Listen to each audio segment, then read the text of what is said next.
মুম্বাই ইন্ডিয়ান্সের মনে হয় আসলে কপালেই নেই। এই আইপিএলের মঞ্চে তারা এই আহমেদাবাদের মাঠে যখনই খেলতে নামে হারই যেন তাদের সঙ্গী হয়। তারা যত ভালো ক্রিকেটই খেলুক না কেন, মানে জয় তাদের কোনোভাবেই আসে না এই আহমেদাবাদের মাঠ থেকে। মানে একটা স্ট্যাটে দেখছিলাম 2014 সালের পর এই আহমেদাবাদের মাঠে মুম্বাই একটা ম্যাচও জিততে পারেনি। তো যাই হোক, এই সেকেন্ড কোয়ালিফায়ার ম্যাচে মুম্বাই একবারে হট ফেভারিট হিসেবে শুরু করেছিল। এর আগের ম্যাচে দুরন্ত ছন্দে থাকা ওই এলিমিনেটরে গুজরাট টাইটান্সকে 20 রানের ডিফারেন্সে হারানোর পর তারা একবারে কনফিডেন্সের তুঙ্গে ছিল। আর অপরদিকে পাঞ্জাব কিংস খুবই সারপ্রাইজিংলি কোয়ালিফায়ার ওয়ানের ম্যাচে আরসিবির কাছে ওরকম একটা বড় ব্যবধানে হারের পর মানসিকভাবে তারা তো অনেকটাই ব্যাকফুটেই ছিল। কিন্তু তারপরেও দেখুন সবাইকে চমকে দিয়ে পাঞ্জাব কিংসই এই ম্যাচে মুম্বাই ইন্ডিয়ান্সকে ওই 204 রানের বিশাল টার্গেট চেস করতে গিয়ে 1 ওভার বাকি থাকতে তারা জয়টা তুলে নেয়। তো এদিন মানে মুম্বাইয়ের হারের জন্য ঠিক কোন কোন কারণগুলোকে আপনি দায়ী মনে করবেন? তো এই জায়গায় ডেফিনেটলি আমি শুরুতেই বলবো ওই মুম্বাই ইন্ডিয়ান্সের ওপেনিং জুটিতে আর কি মাত্র 19 রানে ভেঙে গেল। রোহিত শর্মা মানে এলিমিনেটর ম্যাচের মতো এদিনও শুরুতে একটা তিনি ক্যাচের চান্স দিয়ে দিয়েছিলেন, কিন্তু ওই ক্যাচটা ধরতে পারেননি যখন পাঞ্জাবের ওই ফিল্ডার মানে যিনি শর্ট থার্ড ম্যানে ফিল্ডিং করছিলেন, তখন ওই রকম কিন্তু একটা আশঙ্কা তৈরি হয়েছিল। কিন্তু তার ঠিক পরের ওভারেই মার্কাস স্টোয়নিস যখন বল করতে এসে এই রোহিত শর্মার উইকেটটা তুলে নিয়েছিলেন, ওখানেই তখন বলতে গেলে অনেকটা সাপ মোচন হয়ে গেল পাঞ্জাব কিংসের। মানে ডেঞ্জারাস রোহিত শর্মা যিনি মাত্র 8 রান করে ফিরে গেলেন। আর মানে তার থেকেও বড় কথা ওই মানে তাদের যে ওপেনিং জুটি মানে রোহিত শর্মা জনি বেয়ারস্টোর যে জুটিটা এর আগের ম্যাচে 84 রান তুলে ফেলেছিল, সেটা তো তারা করতেই পারেনি। ওই মাত্র 19 রানেই তাদের জুটিটা ভেঙে গেল। ওটাও ডেফিনেটলি আমি বলবো মানে মুম্বাইকে এই ম্যাচের শুরুতেই অনেকটা আর কি ধাক্কা দিয়েছিল। আর এরপর বলতে হবে জনি বিয়ারস্টো তিনি যেরকম দুর্ধর্ষ টাচে ব্যাটিং করছিলেন, প্রায় মানে প্রত্যেকটা আর কি র পেসার ডেলিভারিগুলোকেই তিনি গ্যালারির বাইরে পাঠাচ্ছিলেন। ওই জায়গায় 38 রান তিনি করেও ফেলেছিলেন দুর্ধর্ষভাবে। পাওয়ার প্লে 6 ওভারের মধ্যে মুম্বাই 65 তুলে ফেলেছিল। এই এত কিছু পজিটিভিটির মধ্যেও সপ্তম ওভারের একদম লাস্ট ডেলিভারিতে বিজয় কুমার বৈশাখের ওই চেঞ্জ অফ পেসের মানে নাকল ডেলিভারিটা তিনি যখন ওই স্কুপ করে আর কি পিছনে মারতে গেলেন, ওইখানে বলতে গেলে তিনি নিজেই একটা সুইসাইডাল অ্যাটেম্প মানে আর কি করলেন। তার আগের দুইটা ডেলিভারিও কিন্তু বিজয় কুমার বৈশাখ ওই চেঞ্জ অফ পেসের ডেলিভারি করেছিলেন। তো ওই জায়গায় আমার মনে হয় না যে যেখানে অফ পেসের ডেলিভারি করছে বোলার, তো ওই জায়গায় স্কুপ খেলতে যাওয়াটা কোনো বুদ্ধিমানের কাজ ছিল। তো আমি মনে করি জনি বিয়ারস্টো যে নিজের দোষেই নিজের উইকেটটা খোয়ালেন, ওইখানেও কিন্তু মুম্বাই বেশ অনেকটা ধাক্কা খেয়েছিল, কারণ তার আর তিলক ভার্মার মধ্যে একটা 51 রানের যে জুটি গড়ে উঠেছিল, চমৎকারভাবে কিন্তু এই পার্টনারশিপটা এগিয়ে চলছিল। তো বিয়ারস্টোর উইকেট চলে যাওয়াটাকে আমি মনে করি মুম্বাইয়ের জন্য এই ম্যাচে অনেক বড় একটা ধাক্কা ছিল।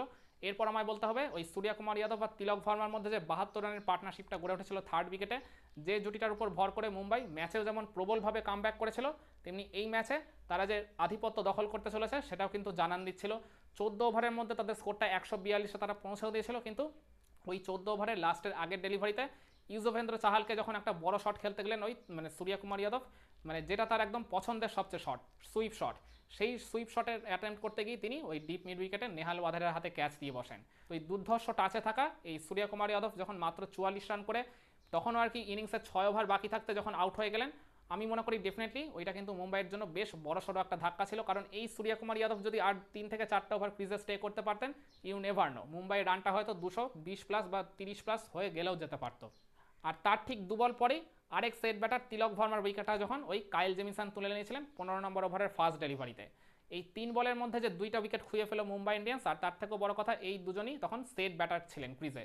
দুজনেই 44 রান করে বেশ বড় নক খেলার মানে স্বপ্ন দেখাচ্ছিলেন, কিংবা আর কি বলতে পারেন মুম্বাই ইন্ডিয়ান্সের স্কোরটাকে তারা বেশ একটা বড় টোটালে আর কি নিয়ে যাওয়ার ইঙ্গিত দিচ্ছিলেন। কিন্তু এই জায়গাতে ওই মাত্র 3 বলের মধ্যেই ওই সূর্যকুমার যাদব আর তিলক ভার্মার যে উইকেটটা চলে গেল, এটা আমি মনে করি মুম্বাই ইন্ডিয়ান্সের জন্য সবচেয়ে বড় একটা ধাক্কা ছিল। আর এরপর নামানধীর আর হার্দিক পান্ডিয়ার মধ্যে একটা পার্টনারশিপ কিন্তু গড়ে উঠেছিল 38 রানের। তো যখন মনে হচ্ছিল লাস্ট 2 ওভারে এই দুই ব্যাটার একবারে ঝড় তুলবে পাঞ্জাব কিংসের বোলারদের এগেনস্টে, তখনই ঠিক ওই 18 নম্বর ওভারের লাস্ট ডেলিভারিতে আজমাতুল্লাহ ওমরজাই চমৎকার একটা চেঞ্জ অফ পেসার ডেলিভারিতে হার্দিক পান্ডিয়ার উইকেটটা তুলে নিলেন। ওই হার্দিক পান্ডিয়া কিন্তু 13 বলে 15 করেছেন। আমি মনে করি হার্দিক পান্ডিয়ার ওই পার্টিকুলার ইনিংসটা কিন্তু ডেফিনেটলি একটু হলেও মুম্বাই ইন্ডিয়ান্সের ইনিংসে প্রভাব ফেলেছিল। তিনি হয়তো ভেবেছিলেন লাস্ট 2 ওভারে পুষিয়ে দেবেন, কিন্তু সেই সময়টা তিনি আর পেলেন না, যেহেতু মানে অমরজাই তার উইকেটটা ওই জায়গায় তুলে নিলেন। আমি মনে করি হার্দিক পান্ডিয়ার উইকেটটা ইনিংসের 2 ওভার আগে থাকতে যে চলে গেল, এটাও মানে জন্য মুম্বাই তাদের মানে স্কোরটাকে আরও 15 থেকে 20টা রান বাড়াতে পারেনি। আর এরপর তোমায় বলতেই হবে এই রান চেস করতে নেমে পাঞ্জাব কিংসের স্কোরটা কিন্তু হয়ে গেছিল 3 উইকেটে 72। তো আমি তারপরেও মনে করি ওই জশ ইংলিশের ওই 38 রানের মানে শুরুতে যে ঝোড়ো ইনিংসটা তিনি খেলেছিলেন, এটা শুরুতে পাঞ্জাবকে বেশ কিছুটা পজিটিভিটি দিয়েছিল। পার্টিকুলারলি ফিফথ ওভারে জসপ্রীত বুমরাকে তিনি যে ওই 2টা 4 আর 2টা ছক্কা মেরে 20টা রান তুলে নিয়েছিলেন, আমি মনে করি এইটা কিন্তু ওই মুম্বাই ইন্ডিয়ান্সের ওভারঅল ওই বোলিং সেট আপকে বেশ কিছুটা আর কি ধাক্কা দিয়েছিল মেন্টালি। কিন্তু তারপরেও 72-এ যখন 3 হয়ে গেছিলো তাদের স্কোরটা, তাও মাত্র 8 ওভারের ভেতরে, এই জায়গায় আমি মনে করি ওই ফোর্থ উইকেটে শ্রেয়াস আয়ার আর নেহাল ওয়াধেরার মধ্যে যে একটা 84 রানের ম্যামথ পার্টনারশিপ গড়ে উঠলো, এই পার্টনারশিপটার উপর ভর করেই বলতে পারেন পাঞ্জাব কিংস এই ম্যাচে আবারও কামব্যাক করলো। আর তারা ম্যাচ জয়ের স্বপ্ন দেখাতে শুরু করলো তাদের সমর্থকদের। তো ডেফিনেটলি এই 84 রানের এই ম্যাসিভ পার্টনারশিপটা এই ম্যাচের মুম্বাইয়ের হারের অন্যতম বড় কারণ হিসেবে আপনি তুলে ধরতে পারেন। কিংবা নিহাল ওয়াধেরা যে ইনিংসটা খেলেন 48 রানের, খুবই আনফর্চুনেটলি তিনি হয়তো হাফ সেঞ্চুরিটা পাননি, কিন্তু ওই সময় মানে টিমের যা সিচুয়েশন বা টিমের যে আর কি ডিমান্ড ছিল তার থেকে সেটা তিনি পুরোপুরি ফুলফিল করে আসতে পেরেছিলেন এইরকম একটা মানে হাই ভোল্টেজ এরকম একটা হাই প্রেশার ম্যাচে। তো ডেফিনেটলি তার 48 রানের ইনিংসটাকেও কিন্তু আপনাকে আলাদা করে এই ম্যাচে আর কি প্রেস করতেই হবে।